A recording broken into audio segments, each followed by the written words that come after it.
Hello दोस्तों, कैसे हैं आप। उम्मीद करती हूँ आप सभी बहुत अच्छे होंगे। चलिए जानते हैं अपनी आज की कहानी के बारे में। विनीता के विवाह को पूरे 11 साल हो चुके थे, परंतु माँ बनने का सुख उसको अभी तक नहीं मिला था। सारे मंदिर, सारे देवी देवता, मनौती, व्रत, उपवास सब किया, पर उसका भी कोई फल नहीं मिला। डॉक्टर ने भी कोई कमी नहीं बताई थी दोनों में। फिर पता नहीं किस पाप का फल मुझे ईश्वर ने दिया, यही सोचकर मन खराब किए रहती थी विनीता। उसके दोनों देवरों की शादी उसके सामने हुई। साल भर में दोनों की गोद में एक एक बच्चा भगवान ने उनको दे दिया। रोज ही तकिया गीला करते उसकी रात कटती थी। हालांकि पति कुछ कहते नहीं थे, पर जब शाम को बाहर से आते थे तो देवरानियों के बच्चे को लेकर व्यस्त हो जाते थे।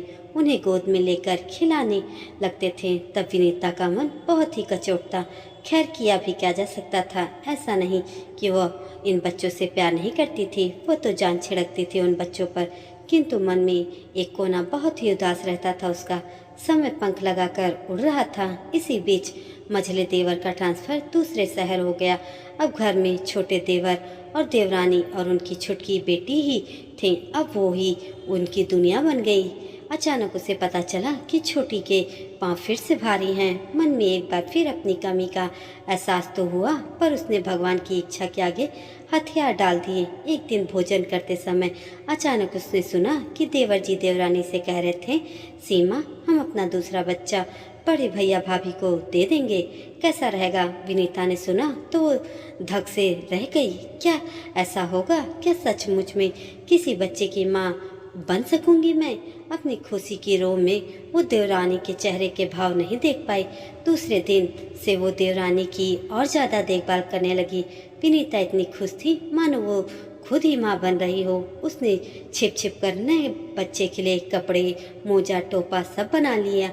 समय आया, छोटी देवरानी को बच्चा तो हुआ, किंतु बच्चा माँ की गोद में ही रहा। देवरानी के उदासीन व्यवहार ने उसका दिल एकदम से तोड़ दिया। बची कुची उम्मीद उसने उन दोनों की बातों को सुनकर छोड़ दी।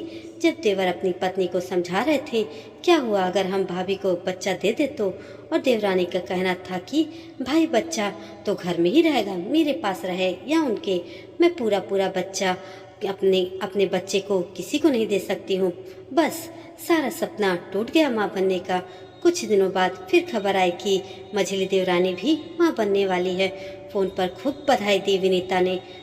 इस बार भी मन बहुत रोया उसका, पर ईश्वर की इच्छा के आगे भला क्या हो सकता है। एक रात खबर आई मछली के बेटा हुआ है।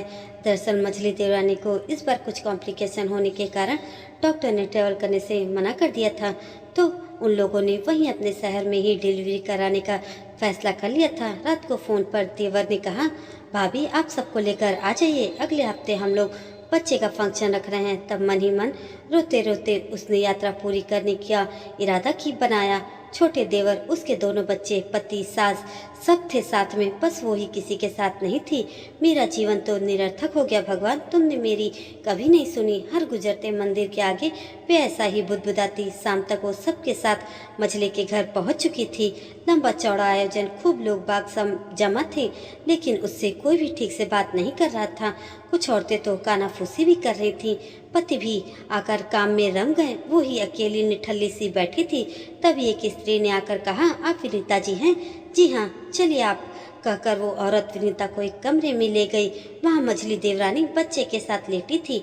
वह उल्हा न देते हुए बोली, दीदी कहाँ हो आप? शाम को हमारा गोद भराई का फंक्शन है और आप ऐसे मुंह उतार कर बैठी हुई हो। चलो पहले आप ही तैयार हो जाइए अच्छे से, फिर बच्चे को संभालिए। रुआसी सी विनीता तैयार होने उठी तो साथ आई महिला ने कहा, आज चलिए मैं आपको तैयार कर देती हूँ। विनीता को बाद में पता चला कि वो ब्यूटिशियन थी। हल्का मेकअप, आंखों में काजल, बालों में ढेर सारा गजरा और लाल बनारसी साड़ी। विनीता का सौंदर्य देखते ही बंधा था, किंतु आंखों में झुझलाहट भी थी। गोद में बच्चा तो देवरानी के आया है, और मुझे ये लोग इतना क्यों सजा रहे हैं। फिर हॉल में जहाँ कार्यक्रम होना था सब इकट्ठा हुए। बच्चे को मझली देवरानी एक बार भी उसको हाथ लगाने नहीं दी थी, बस रोने रोने को हुई जा रही थी विनीता। तभी मझले देवर ने सबको शांत कराते हुए कहा, आज का यह आयोजन मेरे बड़े भैया भाभी के प्रथम पुत्र रत्न की प्राप्ति के उपलक्ष्य में रखा गया है। आप सब श्रीमती विनीता और राजेश जी को और नवजात शिशु को अपना अपना आशीर्वाद देकर हम सभी को अनुग्रहित करें। तब मझली बहू ने उनके पास आकर विनीता को बच्चा देते हुए कहा, लो भी दीदी, अब अपने बच्चे को वो गोद में अपने कब से लिए लिए फिर रही हूँ, थक गई हूँ भाई मैं। इतना सुनकर विनीता की आंखों से आंसू झरझर बहने लगे थे। अपने पति राजेश की बाहों का सहारा और उन दोनों के बीच नन्हा सा राजकुमार सब मानो गदगद हुए जा रहा थे। तभी वो अपनी देवरानी से पूछती है कि मछली, क्या मैं सचमुच माँ बन गई हूँ?